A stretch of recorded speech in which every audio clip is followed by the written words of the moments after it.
প্রবাসী বাংলাদেশিদের জন্য সুখবর দিল গ্রামীণফোন।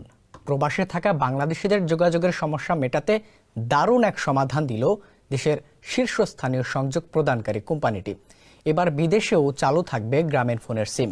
কোম্পানিটি প্রবাসীদের জন্য চালু করল প্রবাসী প্যাক, যা প্রবাসে থাকা অবস্থাতেও সিম সচল রাখবে এবং কোনো বাড়তি চার্জ ছাড়াই দিবে আনলিমিটেড ইনকামিং SMS এর সুবিধা। 5 বছর পর্যন্ত সিমের মেয়াদসহ উদ্ভাবনী এই প্যাকটি এমনভাবে সাজানো হয়েছে যেন তা প্রবাসীদের সংযোগের চাহিদা পূরণ করতে পারে। এমন সুবিধা এর আগে দেয়নি কোনো অপারেটর। তবে প্রশ্ন হচ্ছে কি কি ফিচার রয়েছে এতে এবং সুবিধাগুলো নিতে খরচই বা কেমন পড়বে। বিস্তারিত থাকছে সানজিদা রহমানের প্রতিবেদনে। এলো ভিশন মুশকিল আসান অফার। যে কোনো ব্র্যান্ডের পুরনো ফ্রিজ নিয়ে চলে আসুন ভিশন শোরুমে আর নিয়ে যান নতুন ভিশন ফ্রিজ 20% পর্যন্ত ছাড়।